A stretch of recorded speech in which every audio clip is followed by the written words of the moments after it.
Alright, this one might be a bit shorter. I'm trying to test out audio stuff and get it working so you can actually hear me over the game. As we saw from the previous videos, this game gets a little bit on the loud side. So I've turned it down. The first two tests were at 100%. The next video, the long talking one, was at 25%. Now the audio is at 5%. Let's see how well that stacks up. And I'm racing in a muscle car on a real road.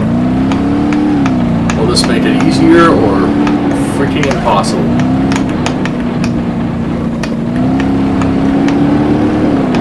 Well, it's obviously not that well. Grab. Go into Twitch. And the muscle car. It's obviously not that well traveled a road. You see the trees and stuff are encroaching onto it. Normally there's a bit of a path on the sides of roads. And no truck or fin over there.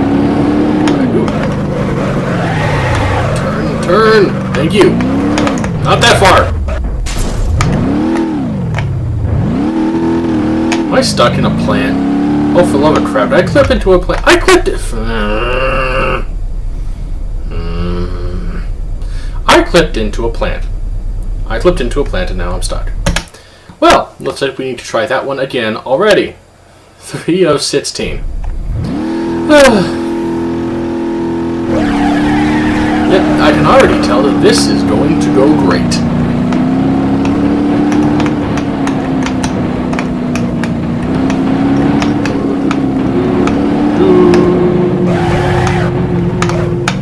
There we go. That's how you make that corner. And I got down to 40 miles an hour through there. Now I'm going to turn. Thank you. The limits of... crap. Jeez. Yeah, I'm fucked. Well, that went swimmingly again. It's shockingly easy to lose control and end up in a tree.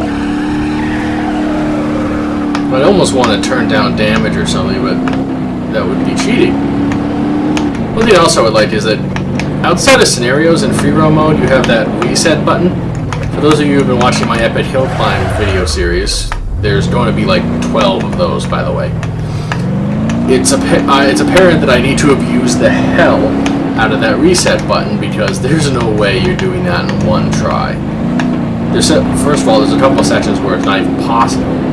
And second of all, yeah, it's so long and the instance of failure is so high that reset button is a godsend.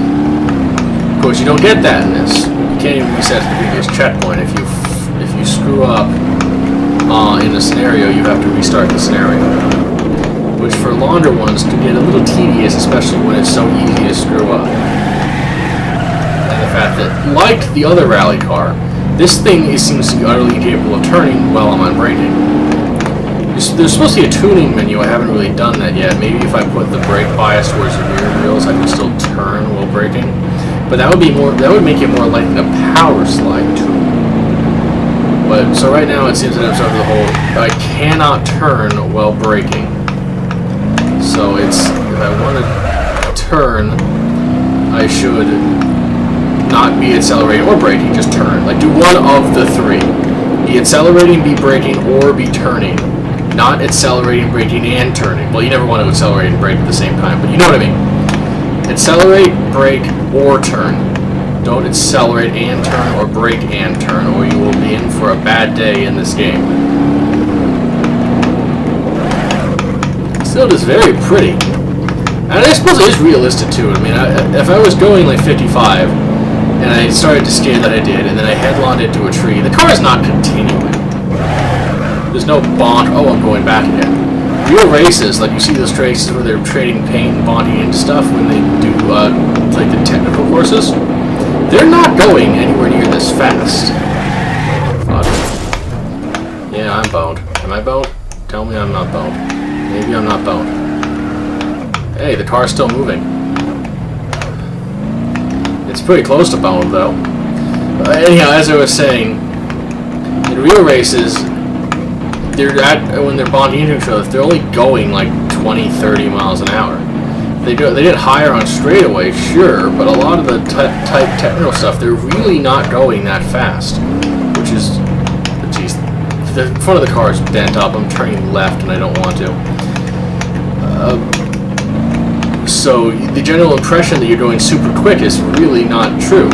Because in the real world, 30 miles an hour when you're bumper to bumper with people is pretty freaking fast. In a game, it's really freaking not. Aha! Victory! And crashed. Again. But still running! See, this is how dented up the car got and it's still going. Though, of course, this suspension is clearly damaged. And now it's completely moving. How is it still moving? I'm going to enter free roam mode and just keep talking to see how long it goes before I completely wreck. And as I was saying, like in video games, you always have that thing where it doesn't feel like you're going anywhere near as fast as you are. Whereas in the real world, it feels like you're going pretty fast at actually reasonably low velocities. And that was actually a pretty darn good drift I just pulled. You don't generally, especially considering the state of this left front wheel. Look at that thing. It's bent over at like 45 degrees. You saw that when I spun out there. But it's still going. I am still driving. It's not going to last long. In fact, this might be over right now. Yep, it's very over right now. Well, that'll be the end of this video then. See you guys next time.